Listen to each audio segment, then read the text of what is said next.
రెడ్డి గారి దగ్గరికి వెళ్దాం. వెంకటేశ్వర రెడ్డి గారు, నమస్తే అండి. నమస్తే. 99 వీక్షకులకి, ప్యానెల్లో ఉన్న పెద్దలకి, రాష్ట్ర ప్రజలకి శుభోదయం. చెప్పండి అండి. వెంకటేశ్వర రెడ్డి గారు, స్వయంగా మీరు అన్నదానం నిర్వహిస్తుంటారు. మీకు టెంపుల్స్ ఉన్నాయి. మీరు సంవత్సరాల తరబడి మొత్తం అంటే దాదాపు 3-4 జనరేషన్ నుంచి మీ కుటుంబం చేస్తూ వస్తుంది. కానీ మీ పార్టీ వైఖరి చాలా విచిత్రంగా ఉంది. అంటే వ్యక్తిగతంగా మీరు are into that service activity.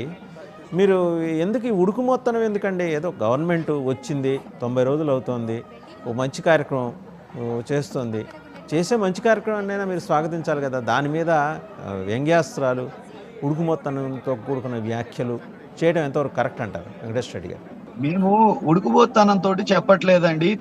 ప్రభుత్వం చేస్తున్నది తక్కువ, ఆర్భాటం ఎక్కువ చేస్తుంది. ఇంకొక విషయం ఏంటంటే, రాష్ట్రంలో అనేక రకాల ధార్మిక సంస్థలు, అనేక రకాల ధార్మిక సంస్థలు, ఎన్జిఓస్, స్వచ్ఛంద సంస్థలు, అనేక రకాలుగా కొన్ని వేల మంది నిత్య అన్నదాన కార్యక్రమంలో ఆంధ్రప్రదేశ్ ప్రజలు ఉన్నారు. రాష్ట్రంలో అనేక చోట్ల, ఒక చోట కాదు, అనేక చోట్ల. కానీ ఈ ప్రభుత్వం అన్నా క్యాంటీన్ల పేరుతో పెట్టింది కేవలం 80 సెంటర్లు మాత్రమే. ఆ 80 సెంటర్లలో కూడా లిమిటెడ్ టైం పెట్టారు. ఈ టైం నుంచి ఈ టైం వరకు లిమిటెడ్ పీపుల్, ఇంతమందికి మాత్రమే రోజు ఉంటుందని.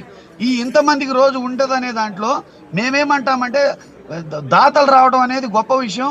అన్నదానం చేయటం అందరికీ మంచి పని కాబట్టి, పుణ్య కార్యక్రమం కాబట్టి దాతలు విరాళాలు ఇస్తుంటారు.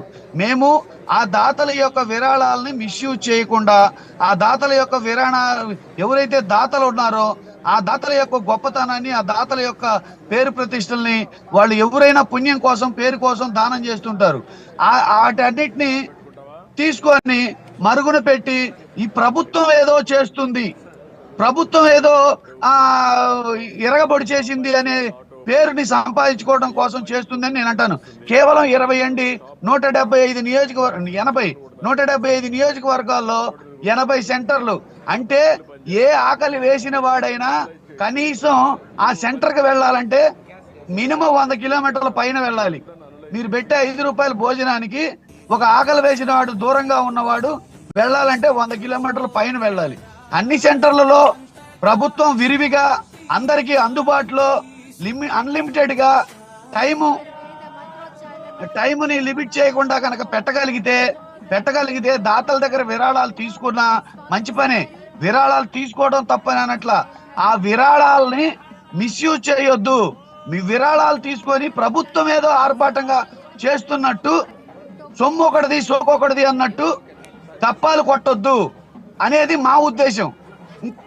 అది మేము అనేది. ఇంకోటి ఏంటంటే, మీరు డిబేట్ పెట్టిన దాంట్లో మీరేమన్నారంటే, ఆయన ఏదో కేంద్రం నుంచి నిధులు అవన్నీ విరివిగా తెస్తుంటే మాకేదో కడుపు మంటలు. అబద్ధాలు చెబితే మాకు బాధ వేస్తుందండి, నిజం చెప్తే మాకు బాధ వేయదు. ఎందుకంటే అక్కడ ఇవ్వకపోయినా, అక్కడ రాకపోయినా, అక్కడ వాళ్ళు లోన్లు ఇచ్చి గ్రాంట్లు అని చెప్పినా, టూర్లు పెట్టి మెహర్బానీ సృష్టించి చివరికి ఇక్కడికి వచ్చి అప్పులు కుప్ప చేసి ఏమీ చేయలేమని చెప్పినా మాకు అబద్ధాల వల్ల మాకు బాధ వేస్తుంది తప్పితే, వాళ్ళు నిజం చెప్తే మాకు బాధ వేయదు. ఎందుకు అబద్ధాలని నేను అంటున్నానంటే, సాక్షాత్తు ఈ ఆగస్టు 15 నాడు తల్లికి వందనం శకటం పెట్టి ఈ రాష్ట్రంలో పేద ప్రజల ప్రతి ఒక్క పిల్లవాడికి 17,000 ఇస్తున్నామని చెప్పి ప్రచారం చేసుకున్నారు. ఆ శాఖ మంత్రి లోకేష్ బాబు గారు డైరెక్ట్ గా మేము ఈ సంవత్సరం ఇయ్యట్లేదని శాసనసభ సాక్షిగా చెప్పారు. వచ్చే సంవత్సరం రోడ్డు మ్యాప్ నిర్వహించి అనేక సంఘాలను కూర్చోబెట్టి చర్చించి ఎలా చేయాలో, ఏం చేయాలని చెప్పింది ఆయనే. కానీ ఆగస్టు 15 నాడు ఒక శకటం పెట్టి గవర్నర్ సాక్షిగా, మీడియా సాక్షిగా, ఆంధ్రప్రదేశ్ ప్రజల సాక్షిగా మేము ఇస్తున్నట్టు చెప్పారు.